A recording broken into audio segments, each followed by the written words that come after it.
What's up, everybody? Welcome back to the Power Rankings Guide. We are here with a special post-season podcast for you guys. We don't normally do this, but we're super excited to be back here with a very, very special podcast for you guys tonight. As always, I'm Paul. I'm here with Joe. Hi, everybody. And the Wolverine Wars have finally ended. We have come to a peace treaty in the Wolverine Wars. The dust has settled. The votes have been cast, and we have a winner. We have a winner. We have quite a winner, too, in the Swag Daddy, Swag Master. I don't even know what other nicknames he's going to come up with. Dale himself has won Survivor Michigan Wolverine Wars. Yeah. What a wild ride it has been. Oh, my gosh. Yes. I feel like one of the craziest sort of like story arcs and honestly one of the most entertaining, not only seasons, but an entertaining winner in Dale. Totally. And honestly, even with Shannon coming in second, I think she would have been an amazing winner too and equally as entertaining. So it was like we really, whichever way it would have ended up, I think it would have capped off the season super well. So it's rare to say that, at a finale. I totally agree. This was really a top tier season. And there was some intrigue going into the finale, kind of about how we would finish up here or who was going to win. But the way the chips fell, man, it was just all Dale. Yeah, all Dale.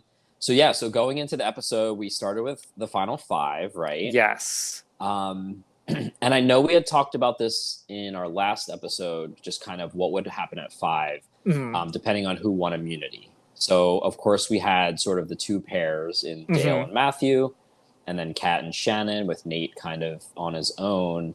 And I remember us talking about, like, if Nate wins immunity, we almost kind of wanted to see that. Yes. To kind of just see which pair would win out. But unfortunately, the puzzler couldn't pull it out and did not win the final five immunity. So the writing was kind of on the wall there. Definitely. Unfortunately. Yeah, he could not remember George's name. Oh, my goodness.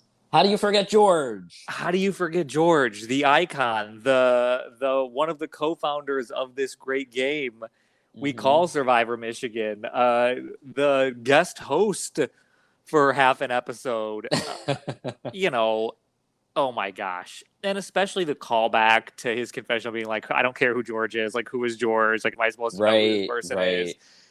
Oh my gosh. You couldn't ask for better content than that. And then us screaming at our televisions being like, yes, you're supposed to know who he is. It's going to wind up being very costly that you don't. Man, yeah, what a moment. He was just so far ahead too. Like he could have easily gotten that. And he was so good at these challenges, puzzle challenges, man.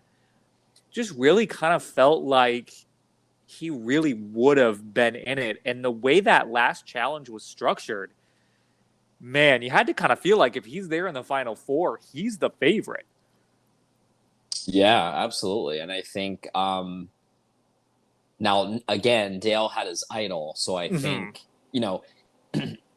it was really kind of like Shannon and Kat's, like, let's say Nate would have won immunity. Like, they could have scooped. I think Nate would have went with the two of them, to be honest. Yeah, for sure. To take out Matthew or Dale. Yep. So I think either, they probably Shannon knew about Dale's second idol, so I think it probably would have been Matthew there. So that would have changed up the dynamics going into the final four, and I think in that instance, Dale not winning final four, I think he would have gone definitely, unless he, him and Shannon's relationship this season has been so interesting.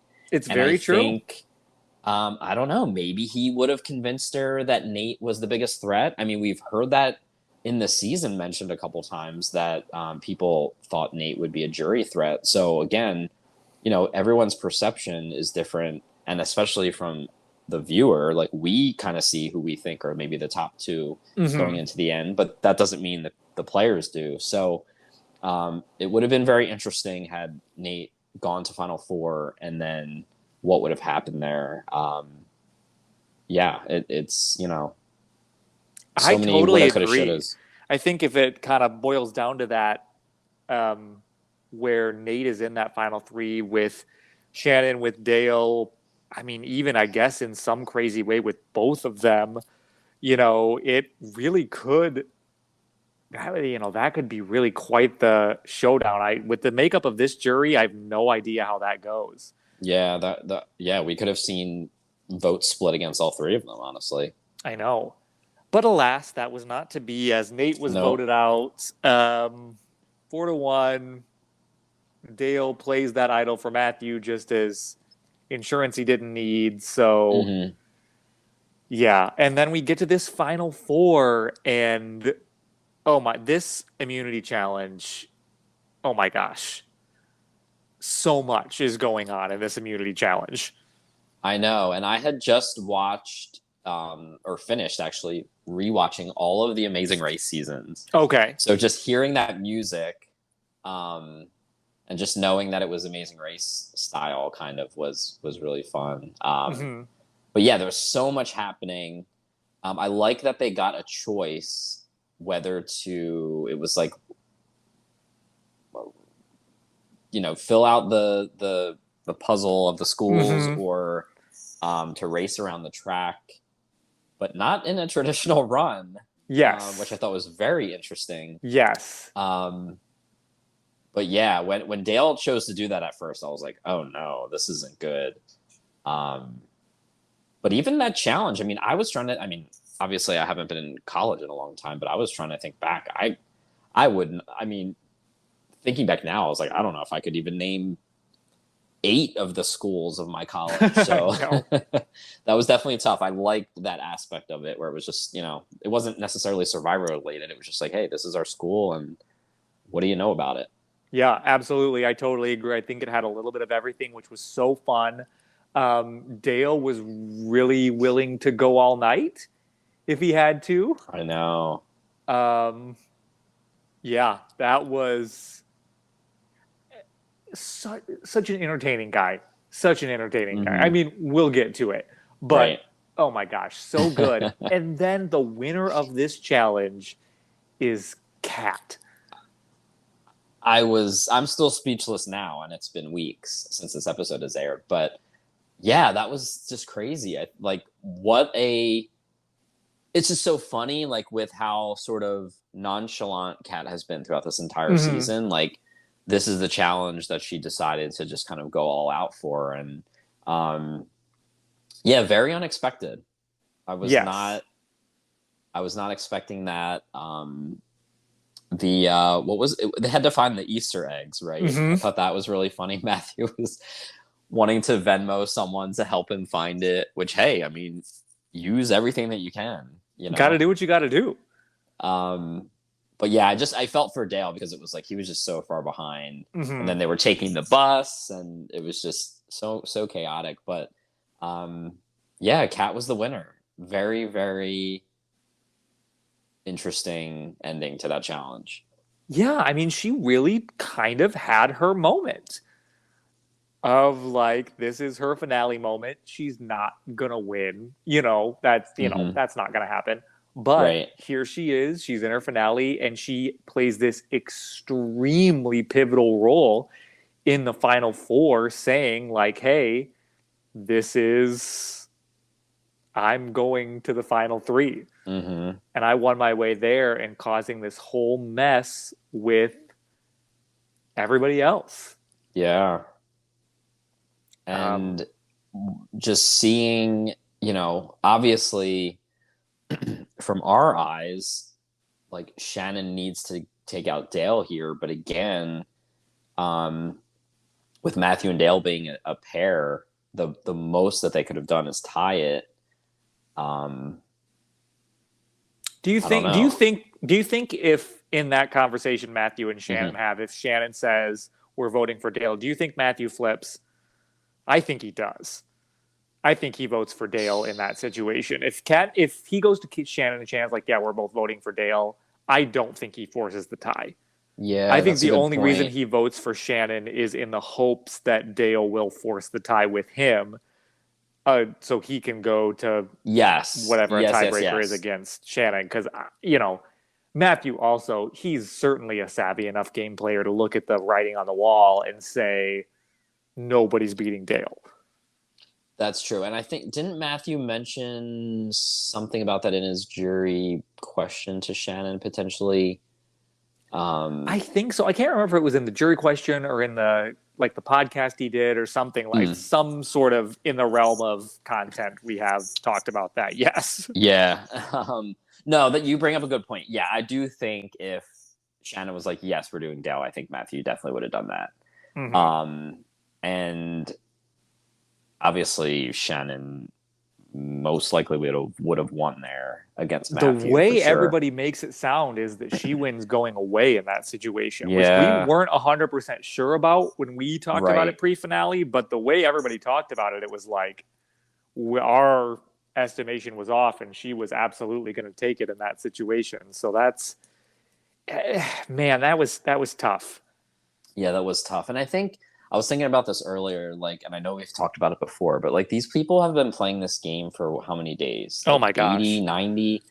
So it's it was very interesting seeing Shannon sort of struggle with taking out Dale, who she had formed such a good friendship with. And, that's just part of what's so interesting about, especially College Survivor, with how long it lasts. You're spending so much time with these people, mm-hmm. and especially in a decision that's at the end of the game when you've been in it for so long. I feel like everyone's on different levels as far as maybe being able to separate game and friendship. Yeah. So obviously we see that here where Shannon just, unfortunately just wasn't able to do that. And even though she kind of knew going with Dale she would lose, I think she even said it. I think that was one of her questions, right? It was would you rather win or what was it? It was would you rather win or vote or ruin your friendship with Dale or something mm-hmm. similar to that? And she said, or no, would you rather lose or ruin your friendship with Dale? And I think she said that she would rather lose the game. So mm-hmm. just very interesting dynamic there, and kind of watching her struggle with that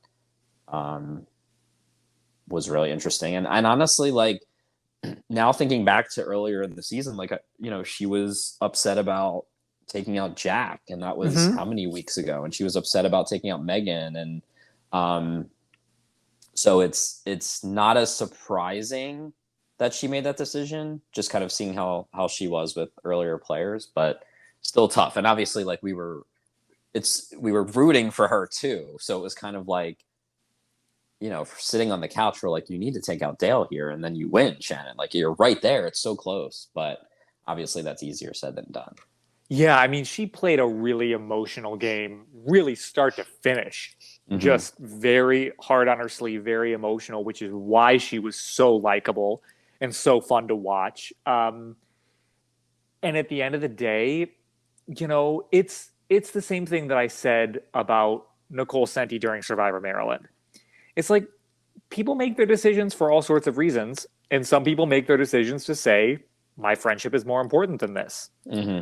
And that's a valid way to make your decisions. It's not a valid way to win the game necessarily, because it doesn't really turn out that way. But if you're choosing to make your decisions that way, then that's your choice, and it's respectable in itself. Mm-hmm.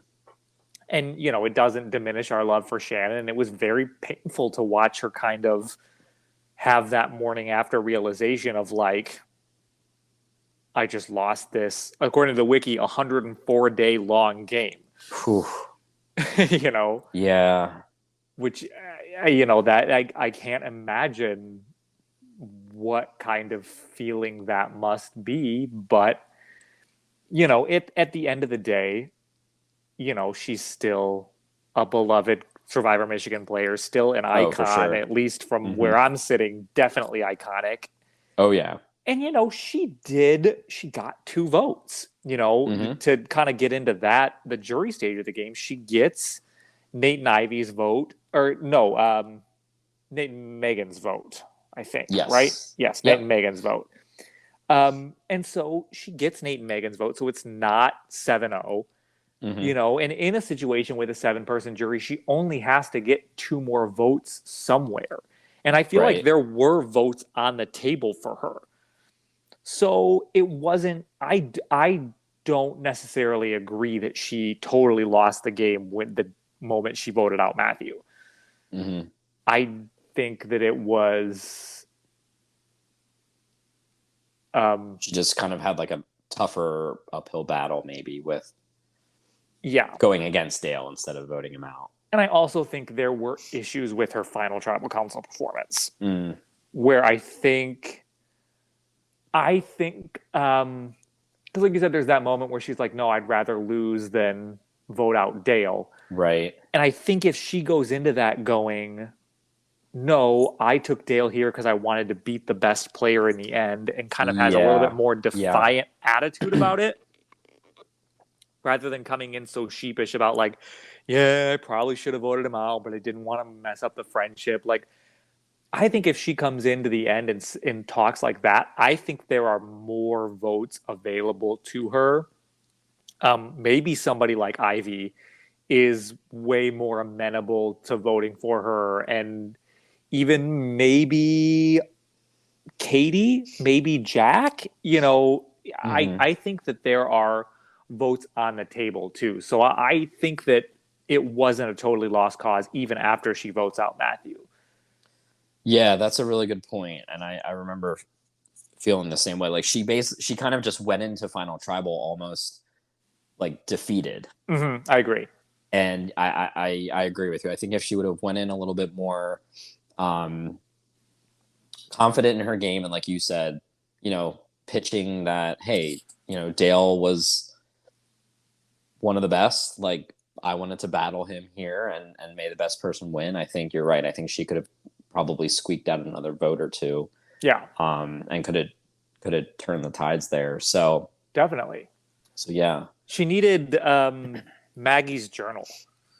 She needed like Mallory needed to leave Maggie's journal on Survivor Michigan Ghost Island, and then it could mature, and Shannon could find it, and it'd be 2 extra jury votes. Exactly, it's perfect.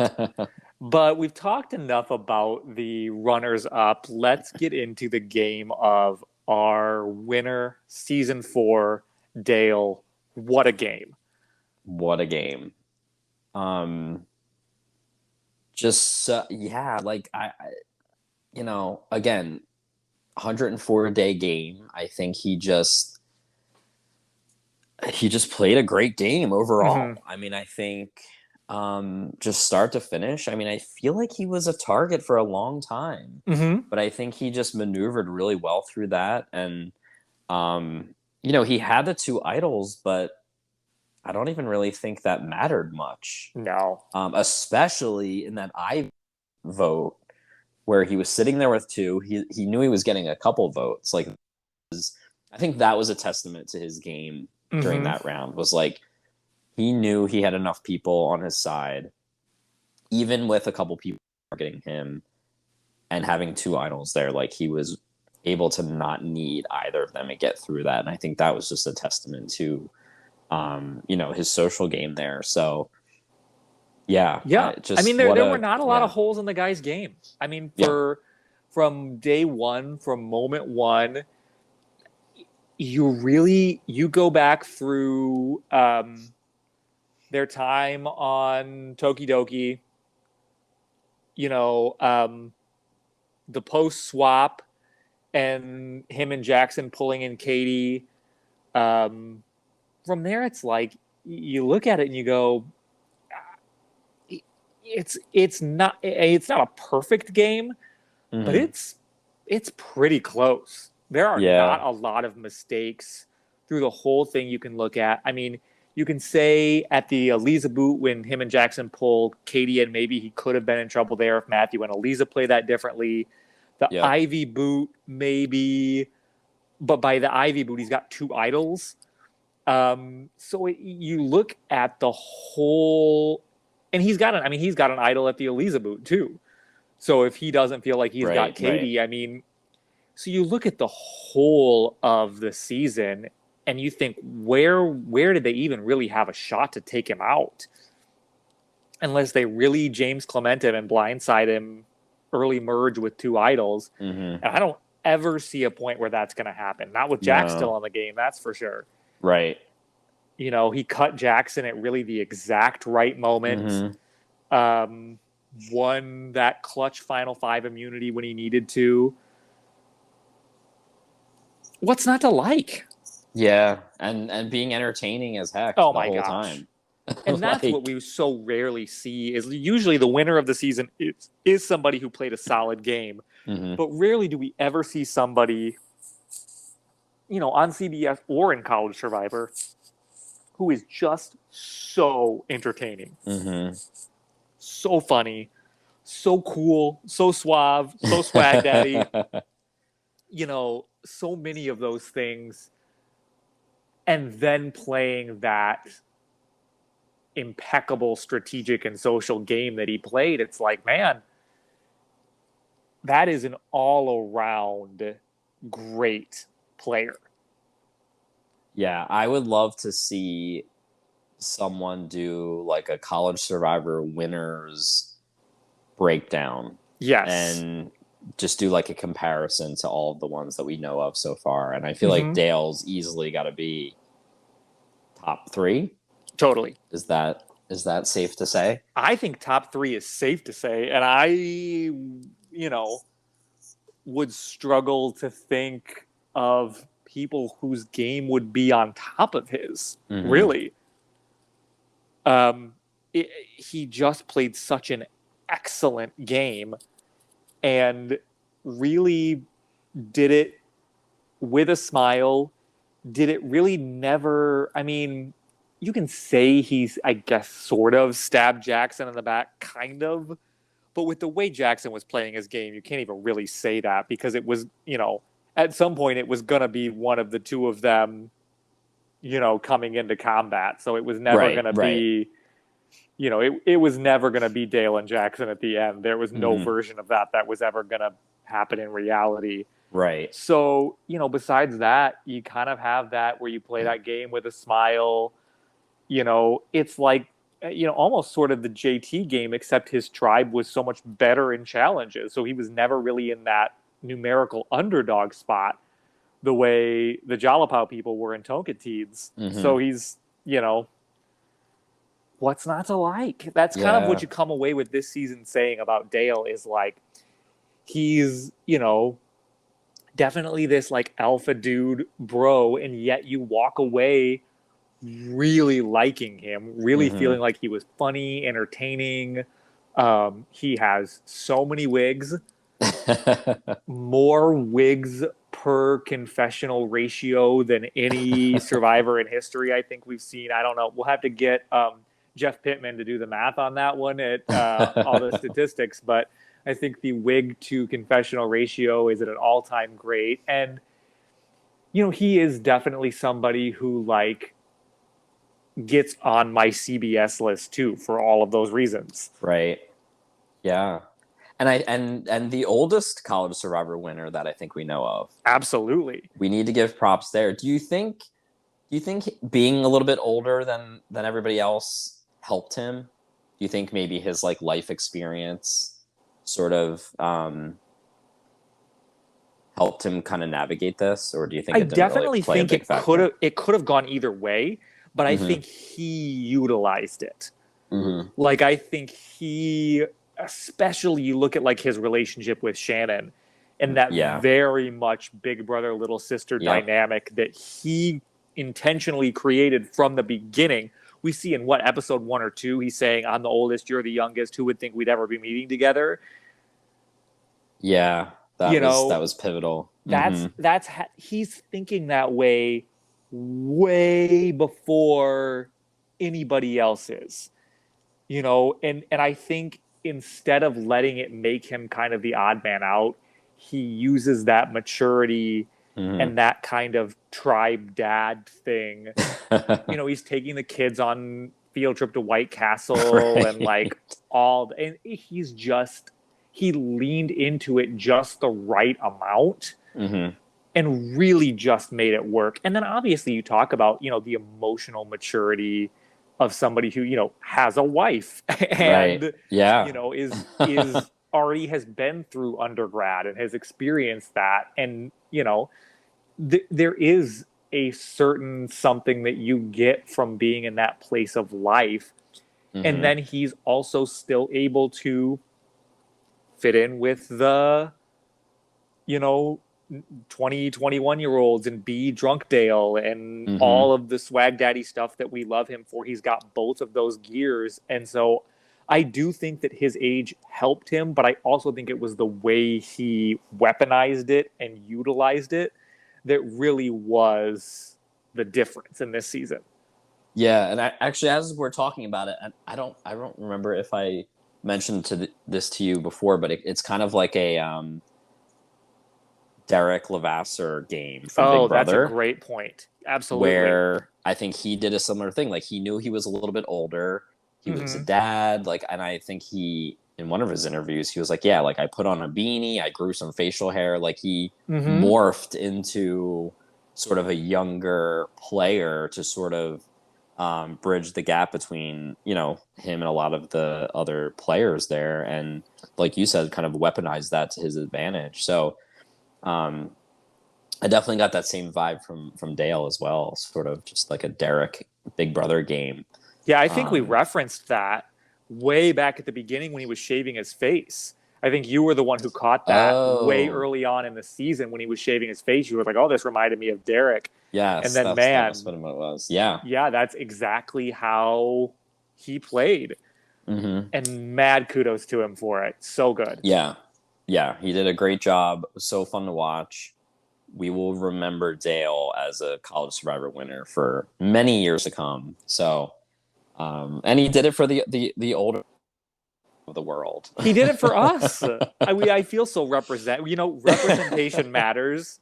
And for 30-somethings on College Survivor, Dale is like he's like our king now. Like, we have to like all hail Dale, which rhymes, and I didn't mean for it to, but it's true. So now, like, whenever we go to apply to LRGs and stuff, they'd be like, who do you want to play like? And they're like, I want to play like Dale, man. That's my number one answer. I just want to be Dale.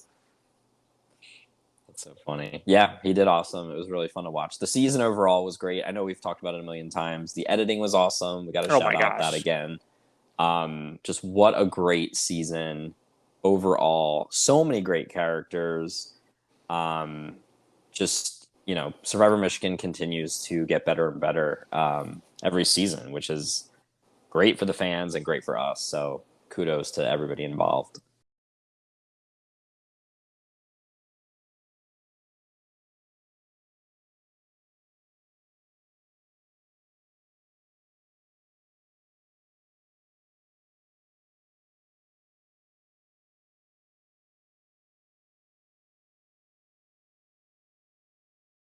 All right, so loyal listeners of the Power Rankings, guys, this is the biggest day we have had so far in all of our recordings. So you've heard us all year long, or all season long. We've been talking about everything Wolverine Wars, all this stuff, and we finally have live on a podcast the biggest name we could get, the icon. Yes, the most important figure of this season of Survivor Michigan, and she brought her husband.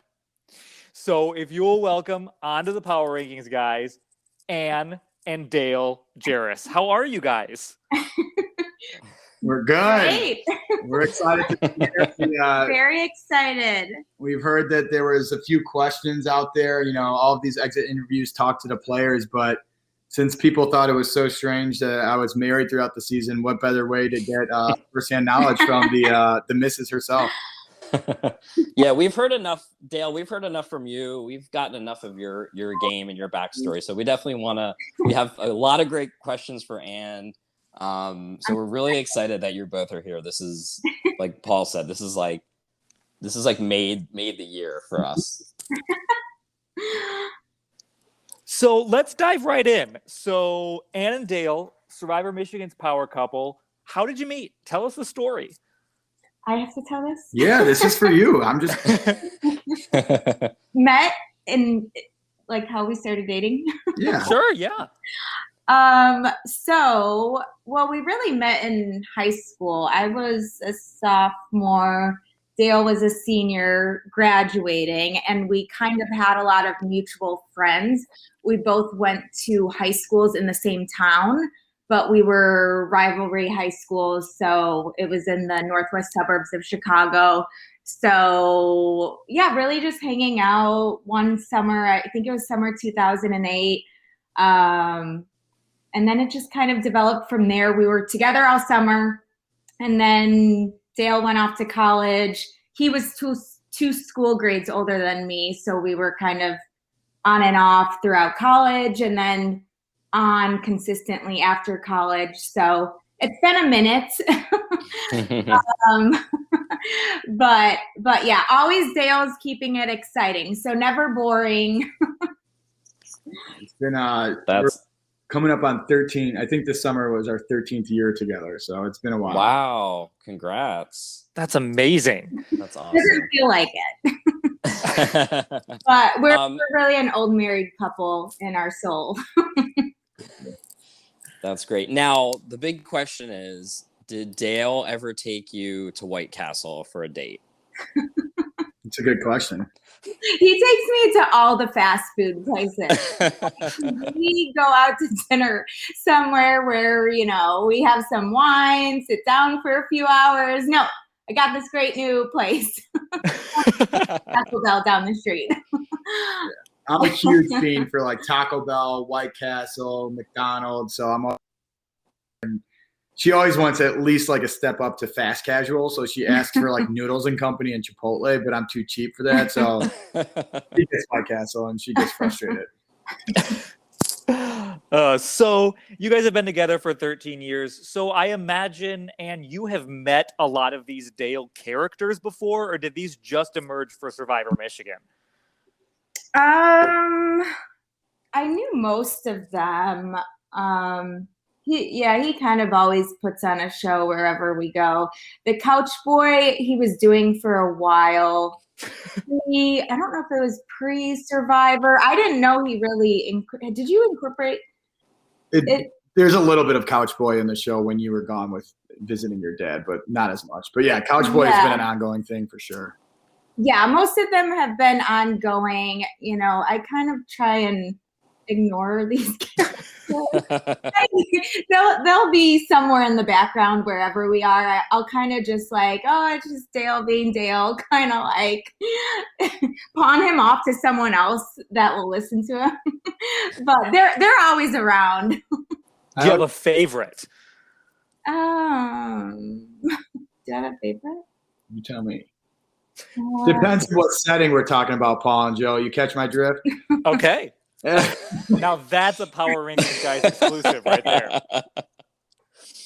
No, that's great. Super embarrassed. Like I have like a semi decent Snapchat following. I have some high energy Snapchats, and I always try to incorporate some sort of characters into my snaps. And whenever we're traveling, pre-pandemic, when we were abroad, I would just do the most obnoxious shit, like in historical landmarks. Like the Berlin Wall, like doing like cartwheels and like yelling out Couch Boy and running up and down the streets, and she literally will walk away. Yeah, I'll run away from him.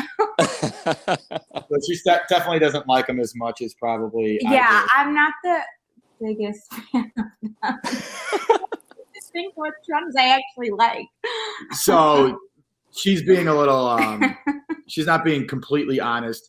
She likes Danger Dale so much that at one of our parties while we were at Michigan, she wanted to dress up as essentially Danger Dale and took the exact same costume and then drew on like sideburns and a mustache. Oh, that's true. And oh my gosh. Alter ego. She was the alter ego. She was like Joanna Dirt, I think she was calling herself. She was, like walking around as Joanna Dirt. It derives from the movie. Yeah, Joe Dirt. But that was my little spin-off. I think you were embarrassing me that night because She took had it. a mustache, sideburns, and you were like, "This is my wife, Anne. Sorry, I don't normally look like this." But That's incredible. I love that. So I guess, getting to Survivor, I guess, Anne, what's sort of been your relationship to the TV show? Like, was Dale a fan, and did he get you into that? Did you guys both discover it together? Like, how did Survivor come into your lives?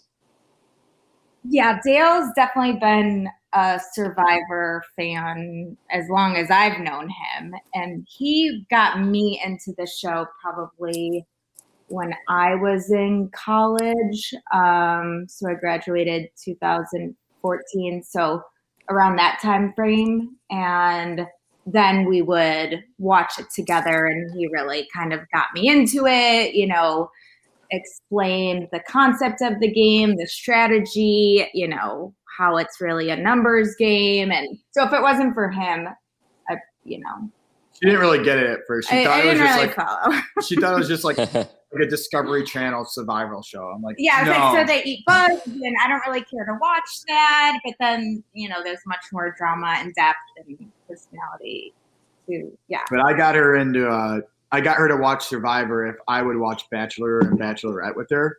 So it was kind of a Okay. And That's now, a good trade-off. Yeah, and now we're equally like hooked on both of each other's shows. Like I'm looking forward to Bachelorette every Monday night, and she's always looking forward to Survivor. So I think it was a good trade-off for sure. Yes. Oh, that's awesome. Now equally. And do you have a favorite season or like a favorite player from the TV show? I really liked the Tony season. I don't know what season that was. I don't even know the team themselves. So Cagayan, that was. Cagayan. Yeah, I think we've compared Dale and Tony a couple times, so that tracks. Yeah, that it makes sense. Maybe that's why I like Tony. You kind of reminded me of him. There you go. I'll take Tony for sure. That's a good one. Yeah. So you guys are at Michigan. Dale's doing his grad work. What point does he come to you and say, "Hey, I think I want to do this college Survivor thing"? Like, what was that process like? I think he auditioned without even really discussing it with me. I think you were traveling. I think you were on an MBA trip gone for a weekend. I wasn't even with you. This was a ask for forgiveness, not for permission type of thing. Oh, wow. I had no idea really what it was. I didn't really understand the concept. And I think after you got the role, do you call it? I got cast, yeah. You got cast, he told me. And I was just like, oh, okay, that's interesting, I guess. I didn't really think too much about it. I was just like, you do you. Yeah. She thought this was like a weekend thing, just like a small little club. Like she didn't realize extent. And to be fair, I also didn't realize the extent of it. I saw a flyer in the bathroom above the urinal. I was like, oh, this looks fun. I ended up flying late when I was out in Jackson Hole on a snowboarding trip. So I was dressed up as Danger Dale because we had a barn dance in Jackson Hole, and I emailed them. I said, "Hey, I forgot to apply. Can I still apply?" And they're like, "We're doing auditions already. If you want, we could do one tomorrow morning." So woke up in the Danger Dale costume because I was a little overserved the night before. Did my audition, dressed up as Danger Dale, and then lo and behold, they ended up casting me. But yeah, it was very spur of the moment. And then I told Anne, like, yeah, I'm going to be doing Survivor. I'll kind of leave you alone. Because at that point, didn't have a whole ton of classes. So I think she was excited for me to get the hell out of her space for a while. Being at school and his schedule was always odd. He was always out, so it wasn't anything out of the norm. It's not like he was working a 9 to 5 and then, home for dinner. So I was used to it. It already had been at least a year at that time frame that you had odd schedules and whatnot. Right. So it really didn't affect my day-to-day very much. What did you think of the fact that like it was all going to be recorded? So I'm sure, obviously Dale had to film a ton of confessionals and the whole thing was going to be put on YouTube. Like, did that hit you guys eventually, or kind of what were your thoughts on that happening in the future? I don't think I thought about that piece either. No, I would have been more worried if I were you in your shoes. You kept telling me, don't embarrass yourself. Don't embarrass yourself.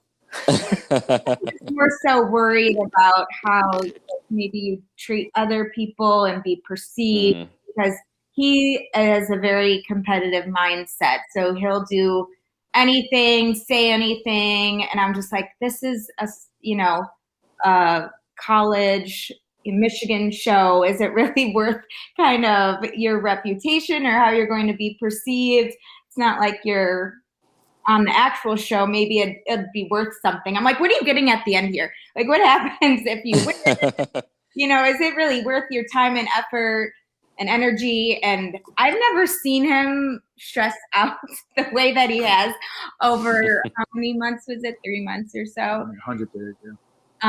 He's been put in a lot of stressful situations, work, school, life over his 29 years, whatever it was at that time. And, he couldn't sleep. Like, anxiety. I've never seen him in my whole life like this. So I'm like, I don't know what this show is doing to you. Wow. But that was a first for me. Just seeing his kind of, losing sleep over it, I guess you could say. Yeah, that is wild. So this is the newest Dale character. Survivor Dale has come out. And so now, at what point do you start like meeting survivors? Do you start to meet the castmates and the crew and stuff? Like, at what point do you start to dip your toe in like the Survivor world? Is that for me or for Ann? For Ann, for Ann. Like, who are you meeting? Who are you seeing on the crew, or is it just his thing and you're hearing about it like after the fact? Yeah, I normally hear about it after the fact. I mean, it wasn't until the end of the season that a couple people started coming over. And I think after you filmed the whole season, Dale brought me to at least one Survivor party. Cooper's house. And everyone was like, oh, Ann. And I'm like, who are these people? Like, I had no idea, because I would hear names at times, but it was all, kind of conjumbled together. But so it was towards the end of the season. A couple of people came over, but I kind of gave them my space. I would be like cleaning or finishing making dinner, and then I'd, either go to bed or, go in the bedroom. Because I had to work the next day too. So they would do things more later into the night, 11 p.m. where I wanted to just go to sleep at that point. Ann was my secret weapon. I would have people over for meetings, and Ann would be conveniently just wrapping up dinner and like, oh, would you like some meatloaf? I just cooked some meatloaf for you guys. Oh, hey, Nate, would you like some meatloaf? Ann just cooked a nice, a nice roast. So a nice home-cooked meal goes a long way in College Survivor. Oh my gosh. That is good to know. People are going to listen to this and take notes. Now, you're going to influence the next generation of players. There you go. So I do have like a couple more niche questions that I need to ask. So the wigs, how many are there in your home, like as of wigs and costumes? Like it's one of the most entertaining things we've ever seen on College Survivor is all the wigs and costumes and stuff. So that's just like a regular part of your home life?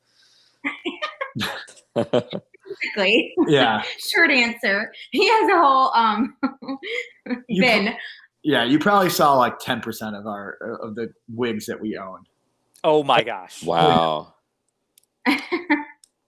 He just kind of collects things over the years, and I don't know how we some of them we've bought with like Halloween costumes and whatnot. Well, tell them about our Halloween that you make me do every year for Halloween.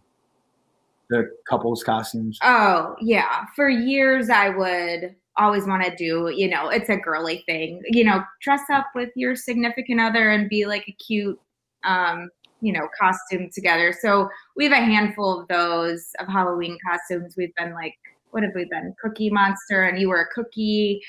We've been mimes. We were mimes. We were Daphne and Fred with Scooby-Doo. Like we've been like so many different things together, and the wigs kind of come from a lot of these couples costumes that shoot for Adam and Eve. So like we have all these wigs from that, and I just collect them and keep them in a bin. We actually just moved recently, and while we were moving, I was forced to organize, and I have like my winter clothes and Dale's winter collection box, and then there was my fall clothes and Dale's fall collection box, and then I created a swag collection box, and a lot of the wigs ended up in my swag collection. Yeah. That's incredible. You would have a swag collection box, like, of course. Yeah, you don't want to mix that in with the winter collection. You'll never find it. Getting things as gifts now too, like my family members, my aunts and uncles kind of just know Dale's personality, and they'll be like, oh, I saw this and just thought of Dale, and it'll be like a cheetah leopard suit or something. So he collects them. I did get like a full-blown cheetah suit from her like 75-year-old aunt, so it's pretty dope. Yeah, the wildest clothing items. It's just like, that's Dale. But Dale would wear that, if anyone. So now we need to see more of you, I guess, on Survivor. That's the answer we've seen. We've only seen the tip of the iceberg of the wigs and the costumes now. The fandom is going to be clamoring for more. Who knows? Maybe I'll be on All Stars. We'll see. Hey, listen, we would not be mad at it. Let me tell you. No, not at all. Don't even tease us with that. I know. So, Anne, did you guys watch the entire season back? Like, have you seen all the episodes? His season, yes. Yeah. Was there anything from the season that you saw that was like either surprising or, just anything that kind of stands out that you got to see that kind of maybe like either shocked you or was just, anything like that? I was surprised he was willing to do some of not surprised, I guess more surprised that he said it out loud and for everyone to hear, like, sitting in your poop in a or something, like, this stuff. But I have no doubt that he would have done some of those items. I think when he did what I was kind of mad at him for was submitting the eye drop one. I put it in his eyes and I was like, no, we shouldn't do that. You shouldn't send that in. Don't send that in. That's really And then like when this started airing, I thought of it again because I totally forgot about it. I'm like, did you actually submit that? And I think he said yes. And then I got mad at him again. Just like, that's so mean. I'm very compassionate and I just don't like hurting people's feelings. And I'm like, don't do anything to hurt anyone. But that really surprised me. Yeah. We definitely wanted to see like the final immunity challenge be something where, you just had to stand there because especially when Dale mentioned that he would wear a diaper, we were like, okay, well, we need to see this challenge now because that's just absolutely iconic. Yeah, he would have done anything. One of production's many blunders throughout the season. So we touched on. So you said you're like compassionate. The LRG community is getting big. Obviously, we have All Stars coming up. So what are the odds we see Anne in some form of Survivor or LRG someday? Maybe an appearance in Survivor Michigan All Stars. So I have to. Anne just whispered me what's LRG. It's live. So like versions of like reality shows, but fan-made reality shows. Oh, okay. So will you ever be on a fan-made reality show? Unless there's like a Keeping Up with Kardashians reality like fan made show. I'll do a guest appearance, but Yeah. actually be a participant. But that's up to you, babe. If No, will you ever be on a fan made Survivor show? Oh, probably not. No, I wouldn't be good at that game. I'd probably be voted out first or strung along till the end, and then I wouldn't get any votes. Way to have some confidence here, so Maybe like a blood versus water season in the future where you both could play. We actually were just talking about this. Yeah. Sadly, with our neighbors, like if I had made it on the real show, or when I make it on the real show, when you're allowed to bring a loved one, it's highly unlikely I actually bring Anne. Yeah, he already told me straight up I would not. Because he well, some of the times you have to compete with your loved one, right? So trust my competitive skills. But I'm actually pretty good at sports. I call myself a natural athlete. You know, I'm really good at bags, anything you put me up for. I usually do very well with no prior experience. But for some reason, he doesn't trust me, right? So you're the one with zero confidence in me. I mean, I think those like loved one challenges are starting to go away a little bit. Yeah, I haven't seen them in a while. Maybe you'll be able to come on. But if there was like a loved ones challenge involved, probably like.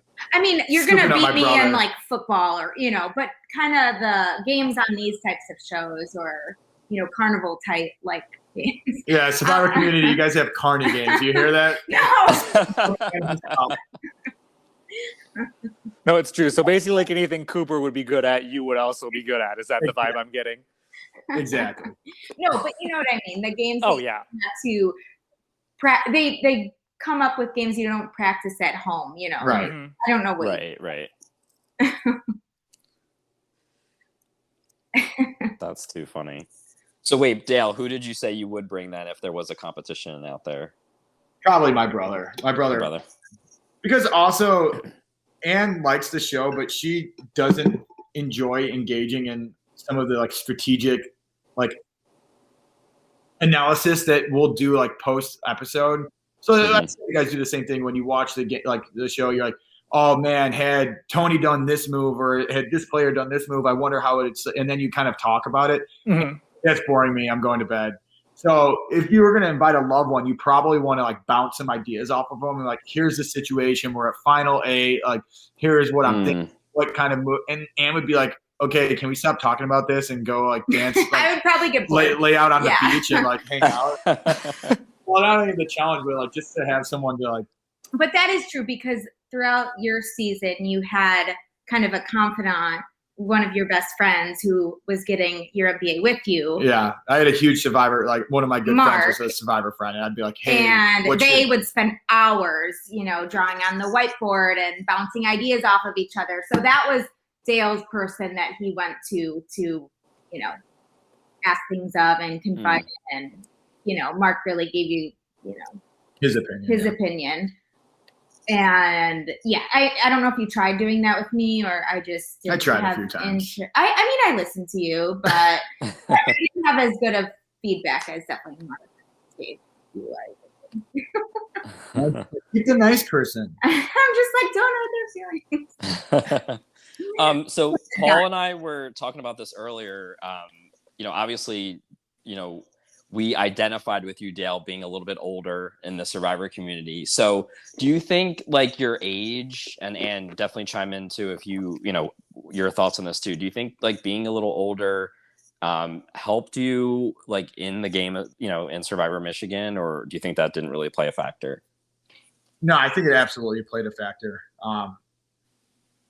I think I told this to someone else in an exit interview. I don't know if I could pinpoint an exact like moment where it's like, see, this is clearly a representation of me having more life experience. Mm-hmm. But just throughout the season, like having worked in a professional setting and working on like fairly diverse teams when I was I had worked in China for a while, I had worked in Japan. So just like understanding different people, different, personality types and being able to adapt how I treat others based on those personality types. Like, I don't know if someone 18 years old just coming out of high school has necessarily had that same experience to know how to necessarily do that. So I think it certainly, assisted me.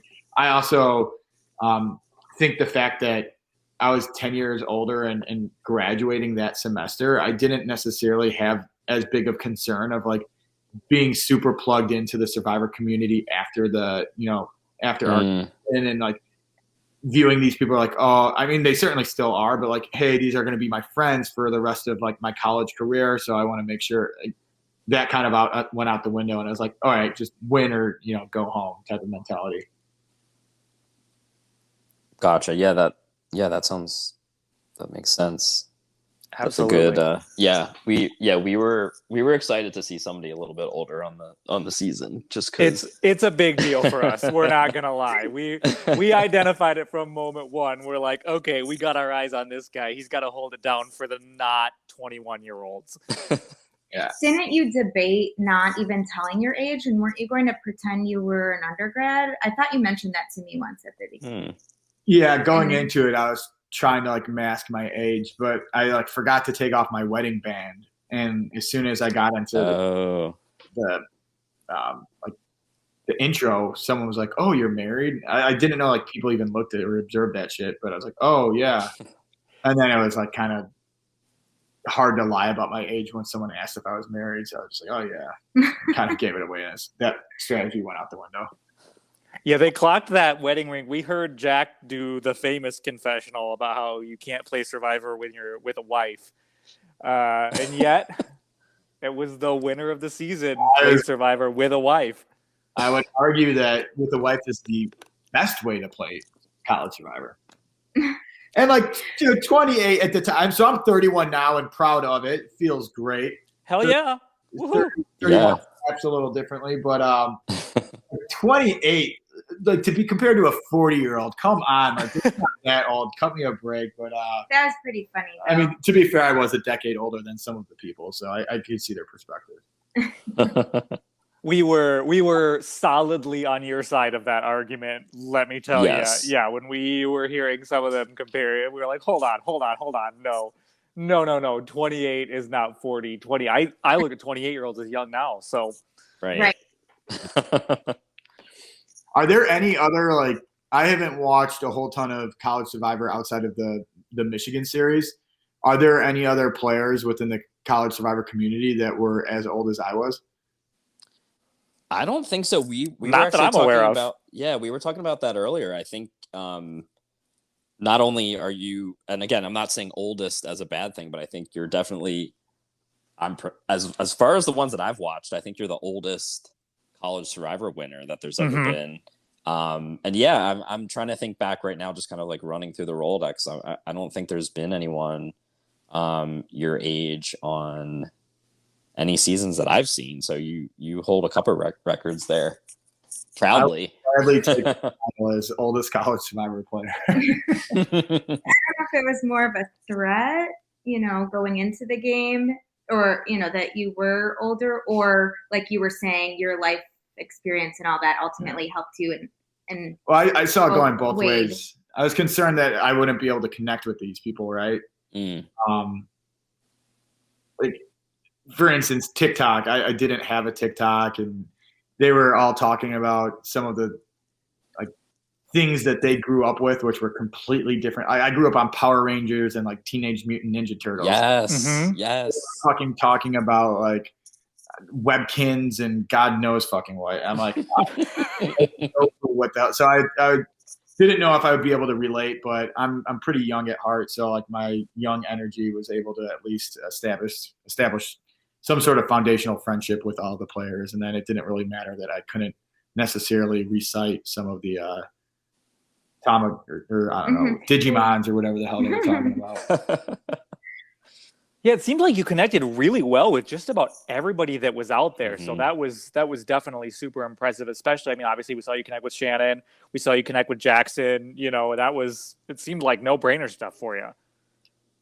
Yeah, I think, like I said earlier, just understanding kind of like what each player was looking for out of the game. I think Jackson was just looking for that bro. So, I was that bro for him. And then, Shannon was just looking for essentially someone that she could trust entirely and not have to talk about the game all of the time and just more relate to the like person on a personal level. So a lot of Shannon and I conversations just didn't involve around like the game at all.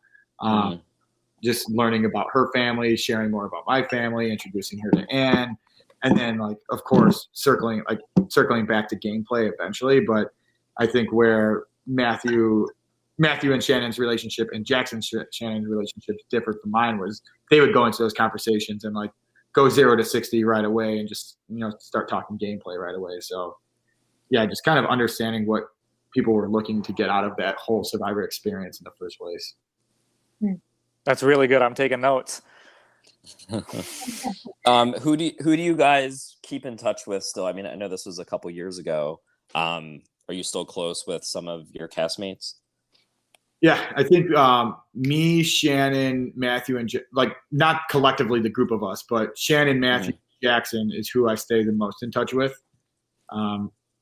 Again, staying in touch is a relative term. I'm 31 and like Shannon's 21, right? And I live in a different state than all of these people, but shooting them a text every like now and again and like saying, hey, saw this, made me think of you, or made me think of this experience, and just kind of maintaining that relationship, throughout the year is important. So definitely still keep in touch with all of them. Hopefully they'll visit Chicago sometime soon, or I'll be visiting wherever each one of them live respectively.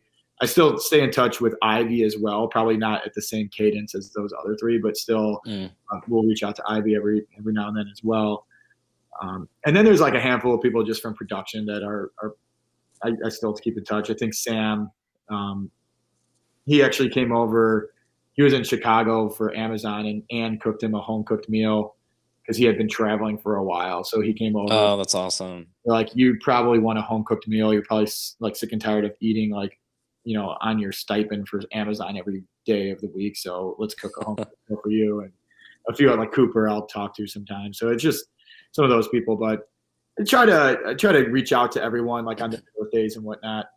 I had an hour-long phone conversation with Tom throughout like a few weeks ago, and Anne was like flabbergasted about that. So I was like, this conversation is so long. I think it was over an hour. I feel like she thinks it's so funny. She'll like Snapchat me like having conversations with Survivor. Well, because outside of this circle is so in awe about what is the Survivor game you're playing. So I'll often snap him when he's doing, either talking to Survivor people or I don't know. Sometimes when you're on these podcasts, I feel like I'm like, Dale's on another podcast today. I'm just, here 10 p.m. watching shows by myself. But no, it's fun. But don't you guys also have like an ongoing chat? Yeah, there's a group me and there's a Snap group. We're probably dating ourselves, the fact that we've used Snapchat so frequently in this podcast. And I don't think Snapchat is a thing amongst probably the majority of these listeners, if I had to guess, but I don't know. Yeah. I feel I'm right there with you. So this is a safe place because I'm like, I use Snapchat every day. Sure. All right, cool. Yeah, Anne, what does your family and friends think of this whole thing with Dale? Like, do they ask you questions about, what he did and seen any of the clips from the show, and like, what are their thoughts? So his family, like brother, sister, his cousins, they're super into the show, and they religiously, watch the episode every week and have comments about it. And some of them also would listen to some of the podcasts, and so they were definitely following. Our friends, not as much. I mean, I would mention it, on my social media, or like, retweet or put on my story some of the clips, like of the ones, like with him smashing a watermelon, that scene.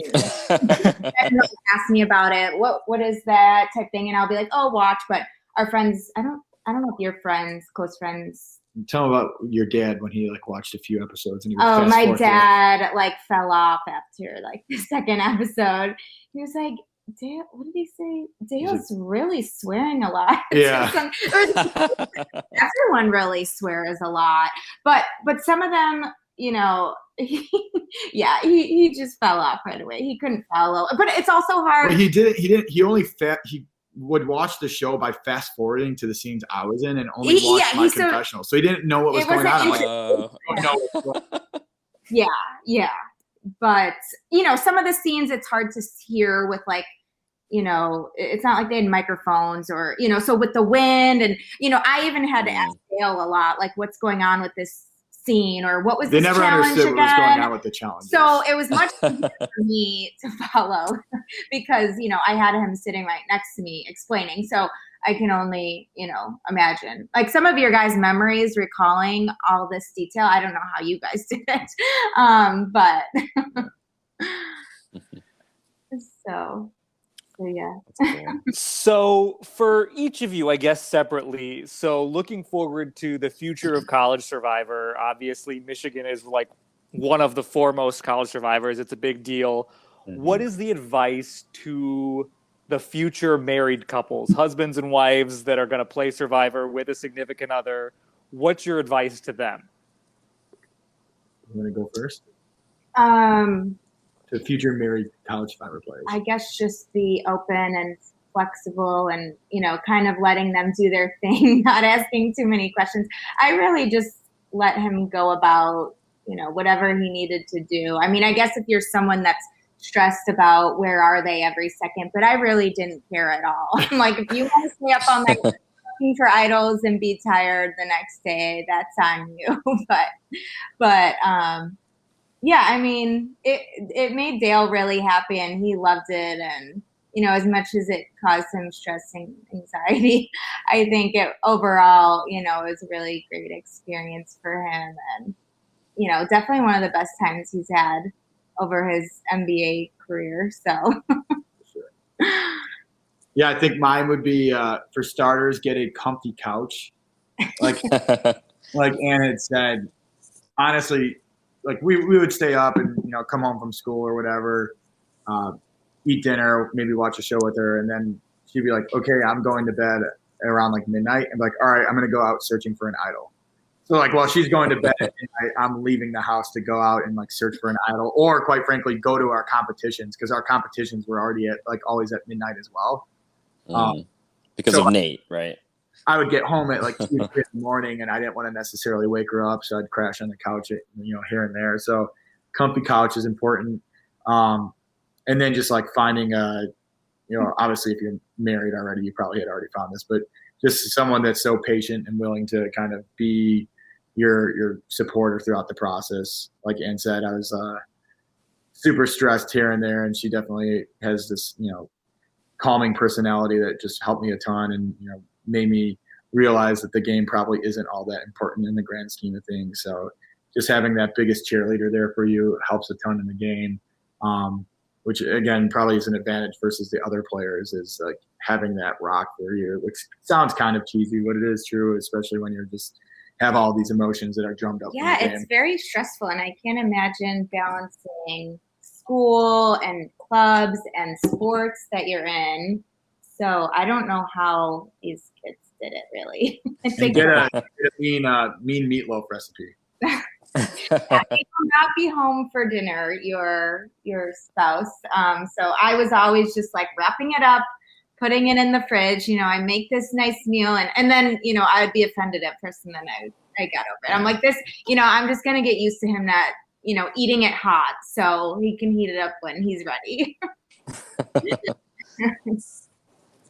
Well, that's awesome advice. I mean, I think, and it's so interesting, you kind of mentioned like what's cool about College Survivor is like it takes place over, 3 months or whatever, but, you're also living your everyday life too. So I think that's just what makes it so fascinating is, you're not out on an island and Survivor is the only thing you have going on. It's like you still have to live your life. You still have to go to school or go to work or, deal with your own personal relationships. So I think, seeing someone who's married obviously is like a first. So that was just so interesting to watch. So I appreciate that, you guys going through that and Dale for applying and, giving the viewers just something interesting to watch, in these games. Mm-hmm. Well, we appreciate your support, and we're glad that you enjoyed it, and we could evoke some of those emotions for people. I guess another piece of advice, as you kind of just brought it up, is do try to set time, like designated time for your significant other. That's probably something I did a poor job of, as Ann alluded to. I'm like leaving dinners left unate and cold, but I did try to at least have a few hours each day where I was unplugged from the game. And I would oftentimes catch myself at, if we were out to eat or, trying to enjoy each other's companies, like pulling out my phone and texting about the game. And she'd be like, can you put the phone away for just an hour and pay attention to me? So trying to unplug as much as you possibly can and just designate a few, at least a short window that's just designated to just another is probably important as well. That's great. Yeah, that's probably great advice for even people who aren't married to do that when they're playing. So excellent. Yeah. I mean, it was probably easier for you because I had my work and I had my own things going on, but, I was obviously still going to be here at the end of it. I can't imagine, it probably was harder for people as an undergrad, maybe, balancing relationships and, Ann was working until 6 o'clock at night every day. So she wouldn't get home until 6:30, 7 o'clock. So it's not like the whole day. Whereas like in an undergrad, you might be living together or something and waiting for them around the whole day. It's like there was only the evening hours, which I was MIA. Yeah. Well, you guys, this has been an absolute delight. You are both absolutely delightful to talk to. This has been so much fun. Do you have anything to plug? Do you want to plug social medias or anything you're doing right now? That's all you. No, I mean, not a whole ton to plug. I guess I am in the process of making audition tape number 2. I came fairly close the first time applying for Real Survivor, so that's in the works. So if anyone out there has any connections to Real CBS Survivor, holler at me. Other than that, I kept telling you to tweet it. I did. I've tweeted Jeff Probst like a series of tweets for a year straight about like Swag Dad Survivor series, and it was like day after day. But yeah, if anyone out there has any connections to casting or whatnot, hit me up. That'd be that's my ultimate dream is to get on the Real show. Well, you definitely have 2 very strong supporters in us on this show, and we'll definitely be putting out as many positive vibes as we can for that. Sweet. That would be, I mean, anybody can just watch 10 minutes of, Survivor Michigan and like, if you're not cast for that reason alone, that's insane. Absolutely. Well, thank you. Yeah, I appreciate it, you guys. I think one of your podcasts, you were talking like, Dale and Jackson like kind of get lumped into this alpha male thing, but Dale is a I forget what you call me, like he's a weirdo. He's a weird dude. Yes. And I absolutely am. Like I'm kind of like a weirdo. I feel more on the weird scale than like the alpha bro scale. So I appreciate that you guys picked up on that. And definitely a weird character for sure. We did, and we loved it. And when this comes out, we're gonna tag Jeff in it and tell him, listen, you got to cast this guy. You got to let him bring wigs as his luxury item and TV gold from there. Sounds perfect. Hey, if you could tweet at Sam and get on the get a podcast out of it, who knows what your tweet to Jeff Probst could bring. This is what I'm saying. After tonight, we feel like the most powerful men in podcasting. This has been the best episode of the Power Rankings, guys, ever by far. We're so happy to have you guys. Thank you for being here. Yes, You're both delightful. Thank you to everybody out there for listening. And until next time, everybody, you guys have a great night, and we'll see you next time. Bye, everybody. Yeah. Bye. Thanks for having us.